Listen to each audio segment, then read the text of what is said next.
Welcome back to the Bang Average Gamers. I'm Craig. I'm good. And today we're going to be reviewing back E3 and our favourite games that we're looking forward to. Oh, the standout one for me was Fallout 76. I think that's one of the standouts in general. I think generally, like, we were looking through, doing a little bit of research, and every trailer starts with Fallout. The whole West Virginia song and everything, and it looks absolutely incredible. I play Fallout 4 and I love it. Like, I really do enjoy it. This game is going to be completely open world, but in a different sort of way. You can play online with other people. Yeah, it's kind of like the Destiny series. Like Destiny, yeah. But you could. There's also an extra touch where obviously you can do it on your own, or you can have your own little crew and stuff like that, which is good because if you've got a group of mates, get on the game and you're sorted. Okay. Anything else? Basically, what else I liked about it was it's four areas of West Virginia all put together. It's a massive map. Big map. And they've also got a free build. Okay. So you could be in the middle of a forest and you're thinking, right, I want to do a little campsite. Yep. You can build your stuff and stuff. But you can also trade. So you can build your own little shop. People can come in and stuff like that. So it's like a... So it's adding like a whole economics structure to the background. Yeah, exactly. Okay, that's pretty cool. And obviously where it's all post-war and post-nuclear, you can nuke people. You can nuke other people. Just go. It's all upgraded. The whole graphics are done. Obviously, Standard. With everything, it's just moving. Unfortunately, being a PS4, I don't get to play it first because it comes out first as a beta on Xbox One. So I'm pretty gutted about that. But I'll see if I can get it. You can come around and play it. I'll be over. I will be over. But yeah, I'm really looking forward to it. Yeah, I've really seen the videos for Fallout 76. I haven't actually played any of the Fallouts yet. I do have Fallout 4 sitting up there somewhere ready to be installed. But yeah, I've pretty much done most of the story. Right. So I have to get on to that then. Yes. Right. So, one of your favourite games? Next up, Battlefield 5. Looking to be massive improvements, a lot of improvements on the storyline. They're kind of, like I said, they're inspired by true events. How close that will be. World War II as well. It is World War II era, yeah. So the stories will be inspired by true events. Like how close they will stick to that story, we don't know, but still a pretty cool idea. I like that. They did the same with Battlefield 1. They did, yeah. So leading on from that, so that's always good. Was a spectacular game. A lot of the massive improvements seem to be on the multiplayer features. There's a new feature called Combined Arms. Seems to be a new co-op mode where you get like a small team of 4 of you, so it'll be 4 mates, where you're sort of put into the world, just you 4, putting behind enemy lines as a paratrooper section. Oh wow. And you get limited loadouts, everyone has a different role, you got to find your own gear, all that sort of thing. That's pretty cool, because I know on Battlefield 1 you had your medic, assault. Yeah. So they're kind of doing that going. You could be one of each person. Yeah, exactly. That's kind of like the Division. You're in your own little crew and you can... Yeah, true. We'll get onto that later. Oh, sorry. Jumping ahead. Obviously, you just upgrade graphics, smoother, all that kind of stuff, as we'd always expect from a new game. Another issue, maybe, I'm not sure what mode this will be available on. Maybe the war mode is building defences. You can build your own defence while in game now. Oh, just a few of them I've got written down. Do you kind of think that's a little nod to Fortnite? Possible. Because obviously they are thinking about Battle Royale with that as well. Are they? Oh, okay, I didn't hear that. There was a little rumour that they might do a Battle Royale which would work with that. Yeah, I mean, so it'd be more like a real-to-life Battle Royale. I mean, COD have already jumped on that bandwagon. They jumped straight on it, yeah. Their whole game is online. Yeah, so no story at all. No, which ain't good. So, anyway, we won't talk about that. You just do your own foxholes, trenches, sandbags, all that kind of stuff in game. Also, I think I thought was quite interesting is you're now going to be able to tow artillery. So instead of having heavy gun emplacements dotted throughout the map, you can actually move it. You can tow them. Oh, that's so good. Because obviously where I did all the online and stuff like that, on Battlefield 1, you go to an artillery. Yeah, that's it. You can't move it. But according to this, you can tow artillery to new emplacements, whether that be set emplacements you have to tow them to and from, or you can just set up what you like, I don't know, but that looks pretty cool. And Operations looks to be a new multiplayer mode, or an improved multiplayer mode. Massive map area to conquer, you get timeline. But different to this, the timeline is actually spread across 4 in-game days. Ah, so not as if you did Operations on Battlefield 1, you had one moment and they literally just jumped. Yeah, no, you have to conquer them, like basically push them back to get to the next level, to get to the next. Yeah, it seems kind of like that, but they've actually put a bit more of a timeline in, like over 4 game days. How that's exactly going to work, I don't know, but I'm looking forward to finding out. That would be interesting. The other interesting feature is they're scrapping the premium pass. Wow. So they're replacing Finally, someone did it. They're replacing something called the Tides of War, which is going to be a live service. So I assume if you've got your PS Plus or your Xbox Live, you'll be sorted. Yeah. So you get daily orders, special assignments, so you can unlock all different gear and guns for your guys, stuff like that. So obviously that'll be something to look forward to, especially with no extra charges. It's kind of like the original Call of Duty. When you ranked up, it's same with Battlefield 1. When you ranked up, you could get the guns, but you still had to pay for them. Whereas in Call of Duty, you upgraded, you got the gun. Yeah. So that's be a nice little touch. Yeah, it'd be good for them to not make money from everyone else. Apart from paying like £50 for the original game. Apart from paying for the game, and no doubt I'll end up getting the deluxe edition because I normally get. You like collecting them, yeah? I like collecting them, yeah. Right, what's your next one? My next one is a game that I've been looking forward to for a while. Good. It got released in 2013 at E3 back in the day, and it's taken them 5 years to release it. I'll get there. Which is Kingdom Hearts 3. Okay, cool. I am so looking forward to this because I love Square Enix. What they do is brilliant. I loved them from the Final Fantasy days onwards, and I played. What's not to love about Final Fantasy? Exactly. I'm playing the remaster at the moment, but Kingdom Hearts 1 on the old PlayStation was good. Kingdom Hearts 2 on the PS2 was good. Kingdom Hearts 2.5, so on and so forth. So you're a fan of the series? Yeah, and obviously I'm a Disney fan, so which helps. And they actually nodded off a little bit with Final Fantasy into Kingdom Hearts 2. They actually introduced Cloud was in it and stuff like that, so, which was just a little tiny little snippet. I'll be honest, I've not played any of the Kingdom Hearts games, so I'm quite. But they've got release date and everything, so that's coming out next year, just after my birthday. Result on your birthday list. It is on my birthday list. Well, anyway, they're introducing whole new worlds. Go on. Literally, what they're doing is they're bringing in Frozen, one of the biggest Disney films of all time currently, which is a shame, but hey ho. Pirates of the Caribbean.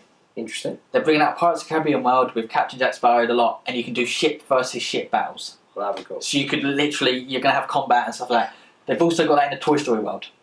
Toy Story? They've got the Toy Story world, okay. And the actual scene is Andy's room, okay, but it's movie quality. So it's as if you've just literally been pulled into the movie.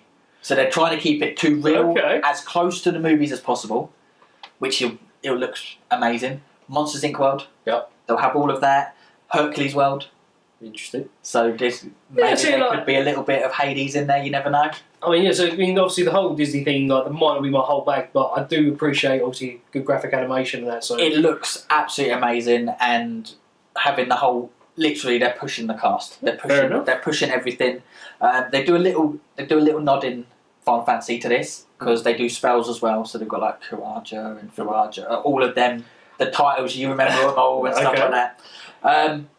But yeah, I'm absolutely buzzing for the game. Literally buzzing for the game. That's going to be my one for next year. Next January, yeah? Next January, 29th it comes out.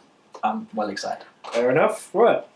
Next one I've got is, I think we're both looking forward to this one, Devil May Cry 5. Yes. Okay, so obviously Devil May Cry is not a new series by any stretch of the imagination, but it's a very good series. PS1, did it start? Or was it PS2? I wouldn't like to know my colours to the flag on that one. I just remember playing the previous ones. Yeah, definitely. So it seems Nero is going to be back as a lead character. It seems to be set a few years after Devil May Cry 4 has ended. Yep. So carrying on the storyline there. There seems to be a couple of new characters and a new villain called Nico. She seems to be a bit of a tech head. Makes all of Nero's weapons and his new arms, what they call again, the Devil Breakers, is it? Something like that, yeah. And she happens to be, her grandfather is the guy who made Ebony and Ivory, which is obviously his signature weapons. Two nice little pistols. Yeah, it seems to be a new villain. I mean, it's pretty badass, to be honest. I remember I seen the trailer and he does look someone to mess with. Like the whole idea when we watched the reveal and stuff like that, he's like, when they said you can fight him outside, you fight him inside, and then there's a scene where they're inside and he's eating cars. Yeah, that's an interesting bit. But he does look mean. Yeah. I love the combat system on Devil May Cry because it is literally just a slash. You just go in, you see someone, and you just go for it. And that's what I like about Devil May Cry, because it is literally hack and slash. Yeah, there also seems to be, maybe, possibly, hadn't been confirmed, but it looks like it'll be a return of Virgil. at some point, so that'll be a storyline to look out for. And wasn't there also a little scene of Dante coming out on his motorbike? There was, yes, obviously, because I mean, he came out... The last thing was him driving into hell, so this has got to be set after it, because he looks a lot older. You see it in his face, he looks like he's got cuts and stuff, but it looks so good. So all good things to look forward to. All good things. What's your next one? Forza Horizon 4. You're a big racing fan, I'm a big racing fan, but unfortunately, I will never be able to play this on my console. Oh, it's because it's Xbox exclusive. We get Gran Turismo. Let's not go down there, shall we? We're on a good mood today. Come on. We're in a good mood. But anyway, Forza Horizon 4. Yep, go. The first Forza to be based in the UK. See, when I read about this, I thought it was quite funny because I see a lot of comments online along the lines of, instead of having the Le Mans 24-hour race, have the endurance race on the M25. Which would be brilliant. How long you can see the traffic before rage quitting, but... That'd be absolutely amazing. So what have they done, though? Well, basically, what they've done this time is they've concentrated more on the game. Okay. Forza Horizon 3 was more the cars. Forza and all of them have all been the cars. This time they've actually concentrated because the whole the development team is based in the UK or have roots from the UK and stuff. So this was more like a passion project for them. So they thought, you know what, we're going to make it the best they can. And I read up that they spent a whole year around the UK getting screenshots, videos, sounds, the lot. A lot of research. Because they're doing 4 seasons. Okay. So they're doing all the 4 seasons around places in the UK. They've got Edinburgh, they've got North Wales, they've got North Scotland, they've got some good country roads. A lot of country roads and stuff like that. But you can still go off-road. It's still free world. Yep. So you can have a little bit of free roam and stuff like that. How much detail they're going into is when the seasons change. The crops will be cut. The sheep will be shorn. All of that lot. So it's a lot of improvement on the background. A lot of improvement on the surroundings, the environment. All the seasons will affect how the car drives. What makes sense. So you could be, for instance, driving around, say, for instance, a London street. If they do a little bit of London or something, and you go around the corner, it's a bit wet. Yeah, you slip. But if you go into the winter, it could be icy. So you'll slip even more. So it's nice like that. And obviously, the lead car is the McLaren Senna, which is a British car. So they're literally nodding off to the UK. Fair enough. So I'm literally so excited by that. Because I've played Forza Motorsport like a long time ago. But I've not played the Horizon model. Horizons are very, very good because the story mode on it's very good. So I'm hoping they've got a nice story on this. 450 cars. Wow, that's a lot. Fair enough. That's as it stands at the moment because they always add more. Well, fair enough. You never know. Okay. Oh, one other extra feature, just to say, just before we finish, is online. Yeah. Normally, you're driving around, you can go in a multiplayer sort of mode.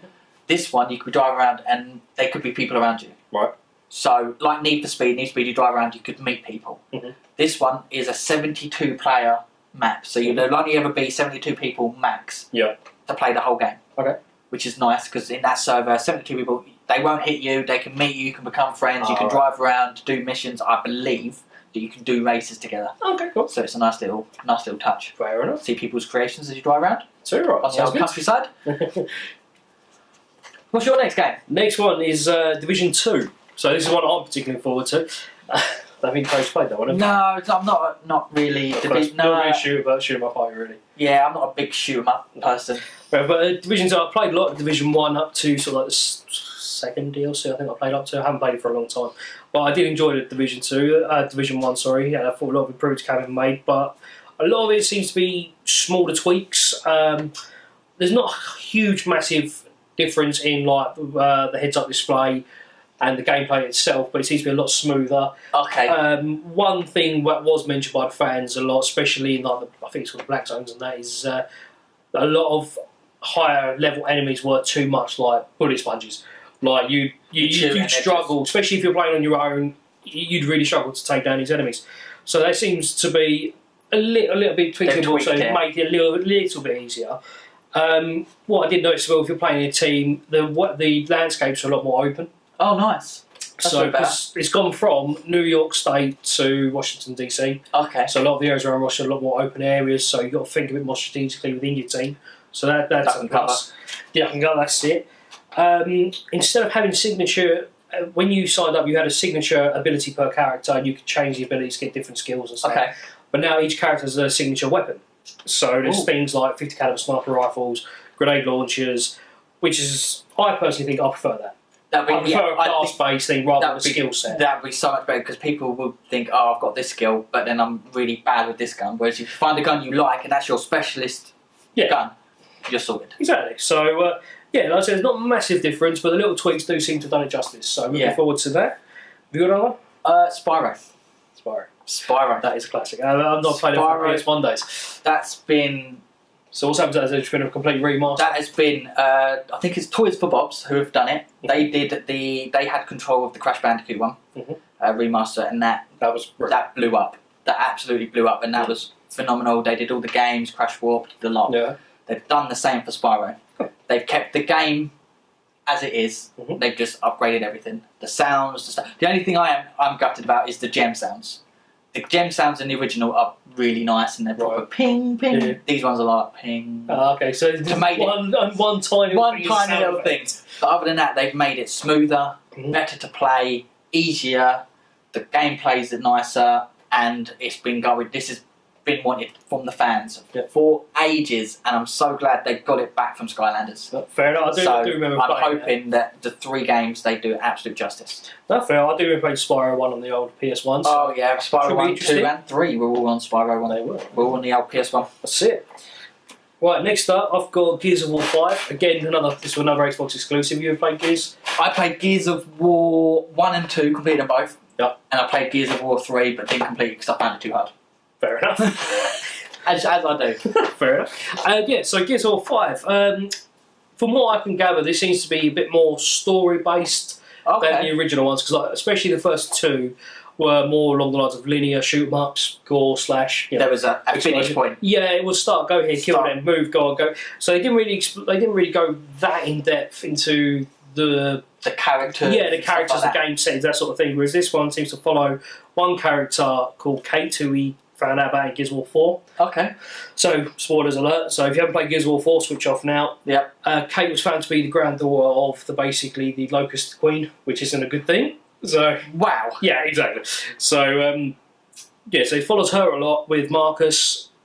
Oh, yes. So, there definitely seems to be more storyline development. There seems like player development and character development, and that's it, bang on the money, rather than just a linear shoot them up. So, still, as much as that is good fun for Gears, I'm looking forward to this one. Definitely one to watch. Definitely one to watch, mate. But it does look, good. Yeah. I'm going to mention Spider-Man. Just a little glimpse, because I haven't read too much on it. I know you've got the Sinister Six in, but there's also an extra person. So you've got the Sinister Six, which is all for like Falcon and stuff like that. But there's a rumour that there's someone else. There's this little scene at the end of the trailer where they show another villain. And he says, I can't remember what he says, but he says something, and I think, who could that be? There's rumours it could be Dr. Octopus. There are rumours that it could be Green Goblin. Any of them would be brilliant. One thing I'm looking forward to about it, though, is that it's not taking into consideration the gameplay rate.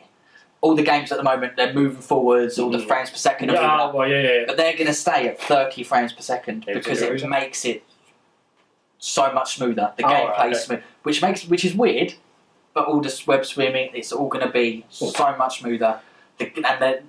It's looking to be one of the best Marvel games they've ever made. So this is like a completely new spark. I mean, I remember Spider-Man games on like the PlayStation 2, PS3. There's been so many. They're literally starting it from beginning again. Right, okay. That's what it looks like. It looks like starting again, and they're doing. Normally, you have like the Green Goblin's always in it. Lizard Man's in it. All of that lot. It's quite predictable. But this is the Sinister Six, which has just started to come into the Marvel universe, because obviously you had Falcon in Spider-Man Homecoming, so they're going to bring them out bit by bit. So I'm looking forward to that, and that comes out at the end of the year. Same as Spyro. Fair enough. 2 games in September I will be buying. Fair enough. Right.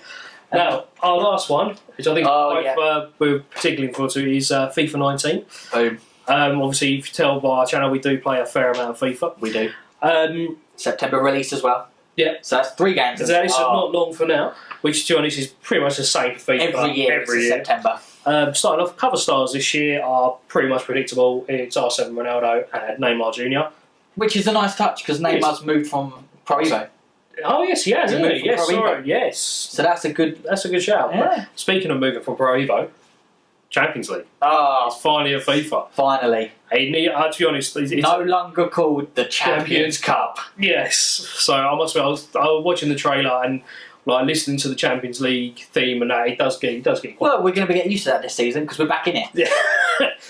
At last. Finally. Yeah, so that's the main new addition to FIFA 19. There's also going to be the finale series of Alex Hunter's journey. Which would be nice to know how that finishes, because it kind of left on a bit of a cliffhanger. Yeah, I mean, I personally, I really enjoyed the journey mode from FIFA 17. Just, I know it gave a different dimension to FIFA, because before it was, manage a club for a season, get trapped up. Do all that. It was something completely different, and I really enjoyed it. It was a nice little campaign, and obviously I like the fact that it was inspired by what was happening at the time. Yeah, obviously they're thinking, this is the story of Marcus Rashford and stuff like that. But that was how it's happened. The EA spoke to them sort of people, just carried it on, and that's how they carried it on. He's gone over to America, he did all of that. It's just, where's it going to go? Mm-hmm. What's it going to finish on? Yeah, exactly. So it should be interesting. Looking forward to that. The game mechanics are pretty similar. There's been a few little tweaks. I mean, they've reported to improve the first touch and tackling, so that'd be pretty cool. Have they sorted out the goalkeepers? I don't know. I didn't see anything much about goalkeepers. If you did, leave a link in the description below for us. But I didn't see anything about goalkeepers. It'd be good because obviously they don't save a lot. Beep. Yeah. You can imagine what word I just said then. Yeah. But that's a fair shout. They improved that. It is a fair shout. The other thing, again reported, but it doesn't seem to be visible on the videos. It's something they've called timed or active finishing. Okay. Basically, if you've played Gears of War. If you remember the active reload system where you press the reload button and you get a bar, and if you hit the reload right in the middle, just right, it all goes fine, you get a bit of a boost. Okay, but if you shoot... Yeah, so you shoot, I'm guessing, again, they haven't explained quite how this is going to 100% work. I haven't seen it on the video. So I'm guessing you shoot... You get your power, then you've got your precision, I expect. Something along them lines. To make it... okay. Which is good and bad, because 9 out of 10, if you shoot and you're in a certain area, it will go in. I mean, if we all know, we played Ultimate Team online, and you play someone who's got Ronaldo, Messi, Neymar. They shoot from their own half. Yeah, exactly. You're in the box, you know they're going to score from pretty much any angle. So this active or time finishing... It could be a bit of a game changer. To make it more realistic, because you never know. Ronaldo nowadays, he could be outside the box, you think that is going in top corner, and it could sky it into rosette. I still think as well it makes it a bit better on the players' capabilities, because, again, you give a FIFA team with Ronaldo, Neymar, all in the Ultimate Team, they're going to be a decent side, really. They will be, yeah. I mean, so with this as well, imagine Ronaldo in the hands of a decent FIFA player. It could be deadly. Whereas if you've got someone who's a beginner... Yeah, he might not be as threatening as before. Threatening, yeah. So that's all to look forward to. And obviously every FIFA always rolls on with the next console. It's ahead of its time and stuff like that. And FIFA always beats Pro Evo. Sorry, but it does. It's been Pro Evo for a long time. Probably since FIFA 06, which is my favourite free kick system, because you had the little ball. I see, you could do the spin, couldn't you? And you could, I remember all that now. Not that I was any good, but it was a decent touch. It was good. So that is our, not necessarily, but that is, I think, the games we are most looking forward to for the next year/next year. Yeah, from E3, because obviously I sat and actually watched most of it. Yeah. So there were a lot of reveals and stuff that we wasn't expecting, like Elder Scrolls, blah blah blah. There are so many games. These are the ones that we decided on together. These are the ones that we thought. These are the games. Yes, we're excited to get a heart like racing. Come on. A lot of money is going to be spent. Yeah, so, I'll give you that. But yeah, no, we're looking forward to all of them. I mean, all the information we got today is from IGN.com. Everyone knows who they are, so go check them out for any more information coming out. They've got a list of all the games that have been released, every single one on every console. Dates and stuff like that. Yeah, so everything is on there if you need it. So, yeah. Okay. Well, thanks for watching. I know it's been a little bit of a while. Unfortunately, life has got in the way. So hopefully we start uploading a bit more frequently. Let us know if there's any suggestions, sort of gameplay you want to see, any new games you might want to see that we might be able to do. Any comments on what we've said, anything you want to find out, any info you want to let us know. Yeah. Any ways you can help us improve our channel, basically. Just be vocal. We're not fussed. Exactly. And we'll see you all in the next video. See you later.